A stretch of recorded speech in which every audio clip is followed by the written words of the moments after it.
Wala raw nakakalabas na segunda manong mga sasakyan mula sa Port Irene sa Cagayan Province. Yan ang iginiit ng Cagayan Economic Zone Authority.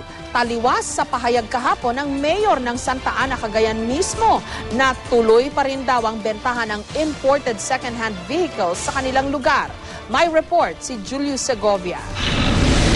Nananatili raw sa loob ng Port Irene sa Santa Ana, Cagayan ang mahigit 200 segunda manong sakyang inimport mula sa South Korea.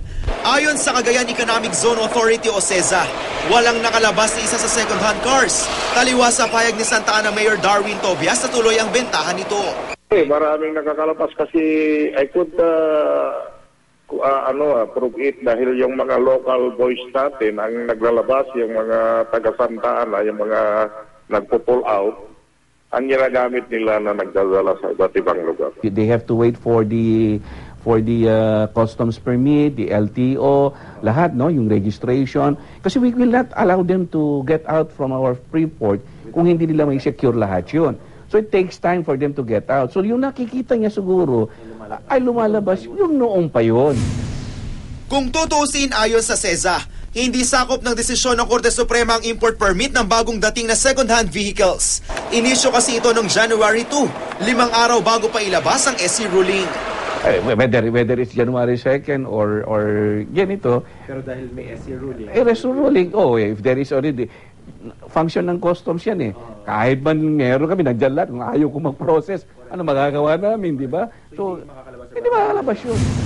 Ayon naman sa asosasyon ng CEZA Locators na nag-i-import ng mga segunda manong sasakyan, legal ang importation ng used cars kung pagbabatayan ng Executive Order 418 na nagpapahintulot daw sa importation ng used vehicles. Basta't kailangan magbayad ng 500,000 pesos bukod pa sa regular duty sa taxes. Sa ngayon daw ay may paparating pang imported second-hand vehicles. Nag-declare ako kahapon ng parang processing holiday sa opisina namin. Meron darating sa 21. Sa 21, lalawang gagaling ng Japan. Mga 400 plus. So yun, allowed ulit yun? O, sa aming posisyon. May LTO. Pero mariin ang direktiba ng Bureau of Customs. Walang dapat makalabas sa second-hand vehicle sa Port Irene. Paiimbestigahan daw ng BOC ang pahayag na tuloy pa rin ang car trade doon. Siyempre, I will do my own inquiry sa mga tauhan ko. No? Probably get a report on yung mga paglabas ng vehicles. They should confirm to me kung meron ng mga lumabas at kung anong status ng mga sasakyan na yun. Nanindigan naman ang palasyo na patuloy sila sa pagpapatupad ng batas para masawata ang smuggling sa bansa.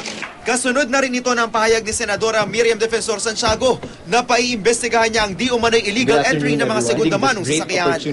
Julius Segovia, GMA News.